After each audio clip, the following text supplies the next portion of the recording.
اعوذ باللہ من الشیطان الرجیم بسم اللہ الرحمن الرحیم صبغۃ اللہ کیا معنی؟ یہاں پر بھی ایک آپ کو محذوف ماننا ہوگا، اخترنا صبغۃ اللہ، ہم نے تو اختیار کر لیا ہے اللہ کے رنگ کو۔ ومن احسن من اللہ صبغۃ ونحن له عابدون، اور اللہ سے بہتر رنگ کس کا ہوگا، اور ہم تو بس اسی کی بندگی، اسی کی پرستش کرنے والے ہیں۔ قُلْ أَتُحَاجُّونَنَا فِي اللَّهِ وَهُوَ رَبُّنَا وَرَبُّكُمْ، اے نبی ان سے کہیے کہ کیا تم ہم سے محاجہ کر رہے ہو، حجت بازی کر رہے ہو، جھگڑ رہے ہو، دلیل بازی کر رہے ہو اللہ کے بارے میں؟ وَهُوَ رَبُّنَا وَرَبُّكُمْ، وہ تو ہمارا رب بھی ہے تمہارا رب بھی ہے، رب تو ایک ہے، رب بھی ایک، اس کا دین بھی ایک، ہاں شریعتوں میں فرق ہوا ہے۔ قُلْ أَتُحَاجُّونَنَا فِي اللَّهِ وَهُوَ رَبُّنَا وَرَبُّكُمْ وَلَنَا أَعْمَالُنَا وَلَكُمْ أَعْمَالُكُمْ، رب تو ہمارا بھی وہ تمہارا بھی وہ، البتہ ہمارے لیے ہوں گے ہمارے عمل، تمہارے لیے ہوں گے تمہارے عمل۔ وَنَحْنُ لَهُ مُخْلِصُونَ، اور ہم تو اس کے لیے اپنے آپ کو خالص کر لینے والے ہیں۔ یہ ذرا تین الفاظ یہاں پہ نوٹ کر لیجئے، یہ میرے اور آپ کے لیے لمحہ فکریہ ہیں۔ نحن لہو مسلمون، 136ویں آیت اس پر ختم ہوئی، ہم اس کے سامنے سر تسلیم خم کرتے ہیں، ان میں سے تو ہم بھی شامل ہیں۔ نحن لہو عابدون، آیت نمبر 138، ہم اس کی بندگی کرنے والے ہیں، اسی کی بندگی کرنے والے ہیں۔ تو صرف اسلام نہیں، عبادت اور ٹوٹل عبادت، ٹوٹل بندگی، پوری زندگی میں اس کی ہر حکم کی پیروی اور اطاعت۔ اس سے آگے بات آئی وَنَحْنُ لَهُ مُخْلِصُونَ، یہ عبادت اخلاص کے ساتھ نہیں ہے تو منافقت ہے۔ اس عبادت سے کوئی دنیا کی منفعت پیش نظر نہ ہو، سوداگری نہیں، یہ عبادت خدا کی ہے۔ دنیا بنانا، دنیا کمانا، دین کو ذریعہ بنانا، اس سے بڑا، اس سے بڑی اور اس سے گری ہوئی کوئی حرکت نہیں۔ اخلاص، حضور نے فرمایا من صلی یرائی فقد اشرکا ومن صام یرائی فقد اشرکا ومن تصدق یرائی فقد اشرکا، جس نے نماز پڑھی دکھاوے کے لیے اس نے شرک کیا، جس نے روزہ رکھا دکھاوے کے لیے اس نے شرک کیا، اور جس نے صدقہ خیرات دیا دکھاوے کے لیے اس نے شرک کیا۔ وَنَحْنُ لَهُ مُخْلِصُونَ، نَحْنُ لَهُ مُسْلِمُونَ، نَحْنُ لَهُ عَابِدُونَ، نَحْنُ لَهُ مُخْلِصُونَ۔ اللهم ربنا اجعلنا منهم، اللهم ربنا اجعلنا منهم۔ أَمْ تَقُولُونَ إِنَّ إِبْرَاهِيمَ وَإِسْمَاعِيلَ وَإِسْحَاقَ وَيَعْقُوبَ وَالْأَسْبَاطَ كَانُوا هُودًا أَوْ نَصَارَىٰ، کیا تمہارا کہنا یہ ہے کہ ابراہیم اور اسماعیل اور اسحاق اور یعقوب اور ان کی اولاد یہودی تھے یا نصرانی تھے؟ تم جو کہتے ہو کہ یا یہودی ہو جاؤ یا نصرانی تب ہدایت پاؤ گے، تو ابراہیم یہودی تھے یا نصرانی؟ اور اسحاق اور یعقوب اور یوسف اور موسیٰ اور عیسیٰ یہ کون تھے؟ یہی بات آج مسلمانوں کو سوچنی چاہیے۔ محمد الرسول اللہ ان کے اصحاب دیوبندی تھے یا بریلوی تھے یا اہل حدیث تھے یا شیعہ تھے یا سنی تھے؟ ان تقسیموں سے اوپر ہونے کی ضرورت ہے۔ اللہ کے ساتھ اخلاص کا تقاضا یہ ہے، ٹھیک ہے ایک فقہی مسلک کے اعتبار سے ایک شخص کسی مسلک کی پیروی کر رہا ہے، لیکن اپنے آپ کو اس سے آئیڈینٹیفائی کرانا اور اس مسلک کو مقدم رکھنا دین پر، اور اس مسلک ہی کے لیے محنت اور مشقت اور بھاگ دوڑ تبلیغ ہو رہی ہے اسی کی، یہ چیز بالکل اس اصل حقیقت کے خلاف ہے کہ جو اللہ کے دین نے ہمیں سکھائی۔ أَمْ تَقُولُونَ إِنَّ إِبْرَاهِيمَ وَإِسْمَاعِيلَ وَإِسْحَاقَ وَيَعْقُوبَ وَالْأَسْبَاطَ كَانُوا هُودًا أَوْ نَصَارَىٰ قُلْ أَنْتُمْ أَعْلَمُ أَمِ اللَّهُ، کہیے ان سے کہ تم زیادہ جانتے ہو یا اللہ زیادہ جانتا ہے۔ فَمَنْ أَظْلَمُ مِمَّنْ كَتَمَ شَهَادَةً عِندَهُ مِنَ اللَّهِ، کان کھول کر سن لو، اس سے بڑھ کر ظالم کون ہوگا جس نے اللہ کی ایک گواہی جو اس کے پاس تھی اسے چھپا لیا۔ تمہارے پاس گواہیاں ہیں، علماء یہود جانتے تھے، یہ اللہ کے رسول ہیں جن کے ہم منتظر تھے، اس گواہی کو چھپائے بیٹھے۔ وَمَنْ أَظْلَمُ مِمَّنْ كَتَمَ شَهَادَةً عِندَهُ مِنَ اللَّهِ وَمَا اللَّهُ بِغَافِلٍ عَمَّا تَعْمَلُونَ، اور اللہ ہرگز غافل نہیں ہے کہ اس سے جو تم کر رہے ہو۔ تلک امۃ قد خلت، یہ گروہ مقدس جماعت تھی یہ، جس کے یہ گلے سرسبد تھے، یہ گزر گئے۔ لہا ما کسبت ولکم ما کسبتم، جو کمائی انہوں نے کی، جو عمل انہوں نے کمائے وہ ان کے لیے، تمہارے لیے نہیں۔ تمہارے لیے وہ ہوگا جو تم کماؤ گے۔ ولا تسألون عما كانوا يعملون، اور تم سے ان کے عمل کے بارے میں نہیں پوچھا جائے گا کہ انہوں نے کیا کیا، تم سے سوال یہ ہوگا کہ تم نے کیا کیا۔ صدق اللہ العظیم۔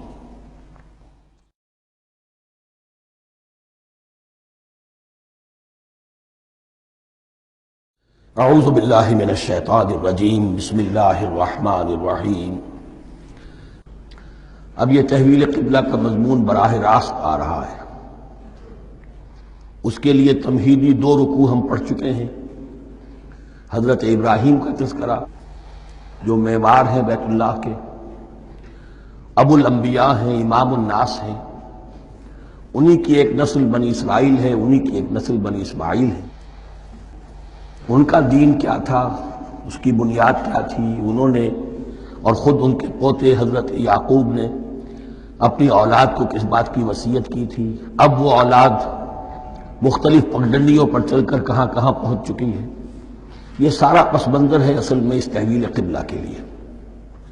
اور تحویل قبلہ پر پورے 2 رکوع آ رہے ہیں۔ اس سے بسا اوقات یہ خیال پیدا ہوتا ہے، میرے ذہن میں بھی کبھی ہوتا تھا کہ یہ ایسی بڑی بات کیا تھی جس کے لیے قرآن مجید نے اتنے شد و مد کے ساتھ اور اس قدر تفصیل کے ساتھ بلکہ تکرار کے ساتھ بات کی۔ تو اصل میں اس کو یوں سمجھیے کہ ایک خاص مذہبی ذہنیت ہوتی ہے، اور وہ مذہبی ذہنیت یہ ہوتی ہے کہ اعمال کے ظاہر پر ان کی توجہ زیادہ مرکوز ہو جاتی ہے، اعمال کی جو روح ہے زیادہ اس کی طرف توجہ نہیں ہوتی۔ عوام الناس کا معاملہ یہی ہو جاتا ہے، ظواہر پر، رسومات پر، جو ظاہری شکلیں ہیں ان کی اہمیت، جو اصل دین ہے، روح دین ہے، جو مقاصد دین ہیں، ان کی طرف توجہ نہیں ہوتی۔ نتیجہ یہ ہوتا ہے کہ ظاہر میں ذرا سا فرق انہیں بہت محسوس ہوتا ہے، ذرا سا فرق ہو گیا، کسی نے رفع یدین کر لیا، قیامت آ گئی، معلوم ہوا یہ کوئی اور ہی آ گیا ہماری مسجد میں، یہ کون ہے؟ کسی نے آمین ذرا اونچا کہہ دیا، پھر قیامت آ گئی۔ یہ ساری چیزیں جو یہ خاص ایک ذہنیت ہوتی ہے، اس ذہنیت کے پس منظر میں یہ مسئلہ چھوٹا نہیں تھا۔ ایک تو یہ کہ جو قبائلی اور قومی پس منظر تھا اس کے حوالے سے سمجھیے، مکے میں جو لوگ ایمان لائے، ظاہر بات ہے ان سب کو عقیدت تھی خانہ کعبہ کے ساتھ، خود حضور کو تھی۔ آپ روتے ہوئے نکلے ہیں اور آپ نے یہ فرمایا تھا کہ اے کعبہ مجھے تجھ سے بڑی محبت ہے، لیکن تیرے یہاں کے رہنے والے مجھے یہاں رہنے نہیں دیتے۔ پھر یہ کہ وہ جو عقیدت اور محبت تھی وہ تمام اور مسلمانوں کے دلوں میں بھی تھی۔ مدینے میں آ کر آپ نے رخ بدل دیا۔ جب تک مکے میں تھے معلوم ہوتا ہے کہ حضور جب کھڑے ہوتے تھے نماز کے لیے تو آپ اس طرح کھڑے ہوتے تھے کہ بیک وقت استقبال قبلتین ہو جاتا تھا، یعنی جو جنوبی دیوار ہے ایک طرف وہ کونا ہے جس میں حجر اسود ہے، اور دوسری طرف وہ یمانی ہے، رکن یمانی جو یمن کی طرف ہے، جنوب کی طرف ہے۔ ادھر کوئی شخص کھڑا ہوگا اور وہیں پر انہی کے درمیان جو ہے جب طواف کیا جاتا ہے تو دعا مانگی جاتی ہے، ربنا آتنا فی الدنیا حسنۃ وفی الآخرۃ حسنۃ وقنا عذاب النار۔ باقی پورے طواف میں آپ جو چاہیں دعا مانگے، لیکن یہاں یہ دعا ہے خاص۔ اب اگر کوئی شخص ادھر کھڑا ہو کر نماز پڑھ رہا ہے تو کعبہ تو سامنے ہے ہی، ٹھیک سیٹ میں یروشلم بھی ہے۔ استقبال القبلتین، ایک ہی وقت میں 2 قبلوں کی طرف رخ ہو گیا۔ مدینہ میں آ کر معاملہ بدل گیا، مدینہ درمیان میں ہے، مکہ مکرمہ اس کے جنوب میں ہے اور یروشلم اس کے شمال میں ہے۔ اب جنوب کی طرف رخ کریں گے تو پیٹھ ہوگی یروشلم کی طرف، یروشلم کی طرف رخ کریں گے تو پیٹھ ہوگی کعبے کی طرف۔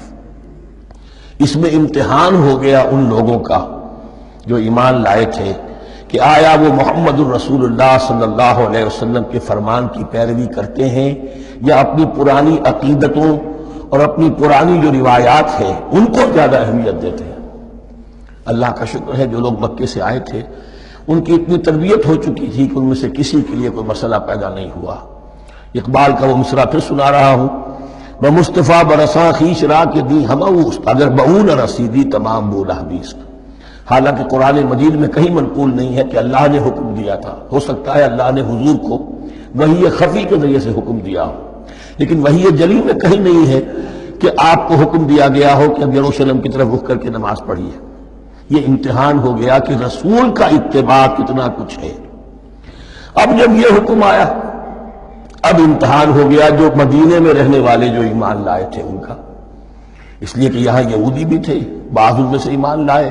عبداللہ ابن سلام رضی اللہ تعالیٰ عنہ تو ان کو علماء میں سے تھے، لیکن جو اور دوسرے لوگ تھے وہ بھی زیر اثر تھے یہود کے علماء کے، ان کے دل میں بھی یروشلم کی عظمت تھی۔ اب جب انہیں رخ کرنا پڑا تو یہ ان کے ایمان کا امتحان ہو گیا۔ تو یہ بڑا امتحان تھا اس میں کہ جو سب کے لیے مثبت تھا، اور مسلمانوں میں سے بعض لوگوں کے دلوں میں یہ خیال بھی پیدا ہوا ہوگا اگر اصل قبلہ یہ تھا تو ہم نے اب تک جو نمازیں پڑھی ہیں وہ تو پھر ہم نے غلط اس پر پڑھی۔ ہماری اتنی سالوں کی کسی کو ایمان لائے ہوئے 10 برس ہو گئے، ہماری ان نمازوں کا کیا بنے گا؟ وہ نمازیں ضائع ہو گئیں تو نماز تو ایمان کا رکن رکین ہے، تو بڑی تشویش پیدا ہو گئی۔ اس کے ساتھ ہی ایک مسئلہ یہ پیدا ہوا سیاسی اعتبار سے کہ یہود اب تک تو یہ سمجھ رہے تھے کہ حضور نے اور مسلمانوں نے ہمارا قبلہ اختیار کر لیا ہے، تو گویا کہ ہمارے کیمپ فالوورز ہیں، ہمارا تو انہوں نے اتباع کیا ہے، لہذا ہمیں کوئی خاص اندیشہ نہیں ان کی طرف سے۔ لیکن اب جب قبلہ بدل گیا تو ان کے کان کھڑے ہو گئے کہ یہ تو پھر کوئی نئی اب ملت ہے اور نئی امت کی تشکیل ہو رہی ہے، لہذا ان کی طرف سے مخالفت جو تھی اس کے اندر شدت زیادہ پیدا ہو گئی۔ یہ سارے مضامین تھے کہ جو یہاں پر زیر بحث آ رہے ہیں۔ سَيَقُولُ السُّفَهَاءُ مِنَ النَّاسِ، بہت غیر معمولی ہے اس کا آغاز ہی اس آیت کا۔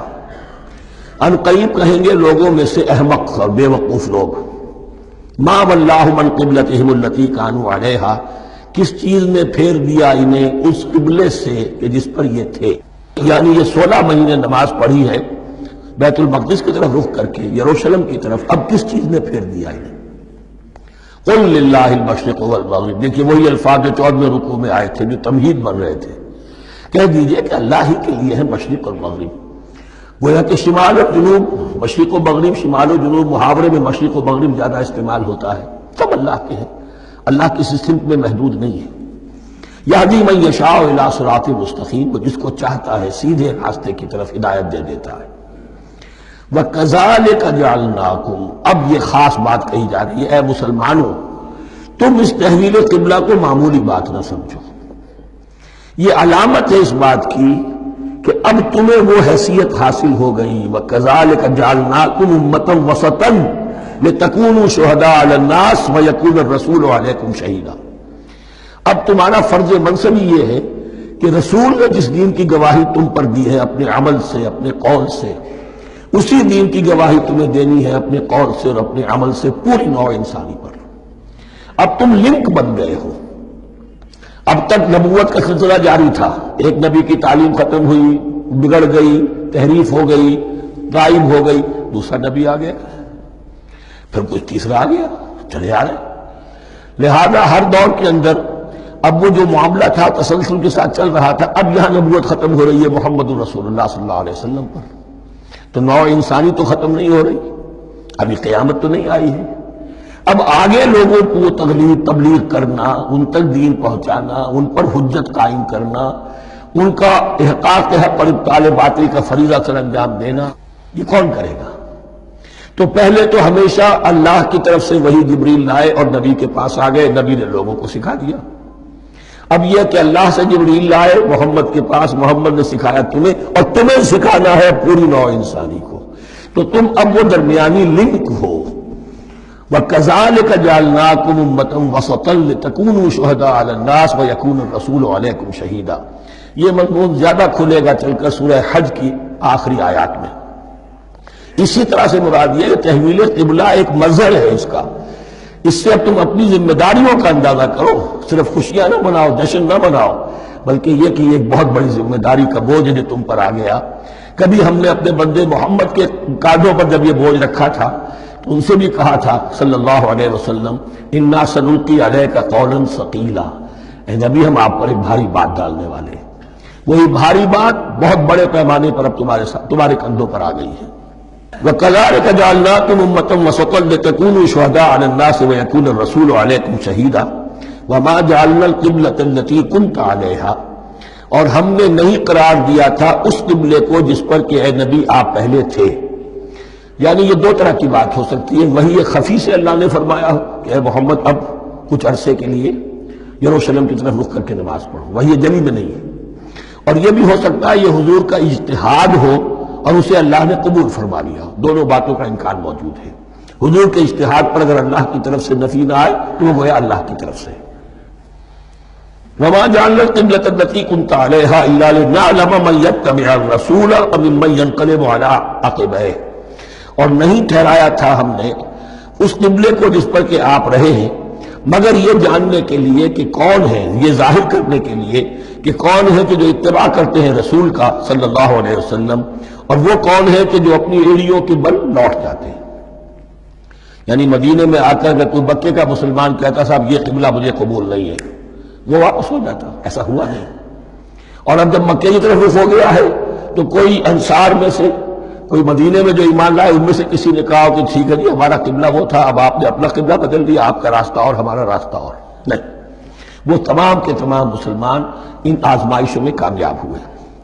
وَإِن كَانَتْ لَكَبِيرَةً إِلَّا عَلَى الَّذِينَ هَدَى اللَّهُ، اور واقعہ یہ ہے یقیناً یہ بہت بڑی بات تھی، اس طرح قبلے کے اندر تبدیلی قبول کر لینا آسان بات نہیں ہوتی، بڑا حساس مسئلہ ہوتا ہے، مگر ان کے لیے کہ جن کو اللہ نے ہدایت دی۔ وَمَا كَانَ اللَّهُ لِيُضِيعَ إِيمَانَكُمْ، اور اللہ ہرگز تمہارے ایمان کو ضائع کرنے والا نہیں ہے۔ ایمان سے یہاں مراد نماز جو ہے الصلاۃ عماد الدین، وہ جو تشویش ہو گئی تھی کہ ہماری نمازوں کا کیا بنے گا جو ہم نے 16 مہینے پڑھی ہے بیت المقدس کی طرف رخ کر کے۔ وَمَا كَانَ اللَّهُ لِيُضِيعَ إِيمَانَكُمْ، اس وقت وہ حکم تھا رسول کا، وہ اللہ کے ہاں مقبول ہے، اس وقت یہ حکم ہے جو تمہیں رسول کی معرفت مل رہا ہے، اب تم اس کی پیروی کرو۔ ان اللہ بالناس لرؤوف الرحیم، یقیناً اللہ تعالیٰ تو انسانوں کے حق میں بہت ہی شفیق ہے اور بہت ہی رحیم ہے۔ قد نرى تقلب وجهك في السماء، معلوم ہوتا ہے خود حضور کو انتظار تھا اس فیصلے کا، اور معلوم ہوتا ہے کہ آپ پر بھی شاخ گزر رہا تھا یہ وقفہ کہ جس میں نماز پڑھتے ہوئے پیٹھ ہو رہی تھی بیت اللہ کی طرف، تو آپ بار بار آپ کی نگاہیں آسمان کی طرف اٹھتی تھی کہ کب وحی آئے، کب جبرائیل حکم لے کر آئے۔ قد نرى تقلب وجهك في السماء، اے نبی ہم نے آپ کے چہرے کا بار بار آسمان کی طرف اٹھنا دیکھ لیا ہے۔ فَلَنُوَلِّيَنَّكَ قِبْلَةً تَرْضَاهَا، اس آیت میں بڑی شفقت، بڑی محبت، بڑی عنایت ہے محمد الرسول اللہ صلی اللہ علیہ وسلم کے لیے اللہ کی طرف سے، تو ہم بدلے دیتے ہیں، پھیرے دیتے ہیں قبلہ جو آپ کو پسند ہے۔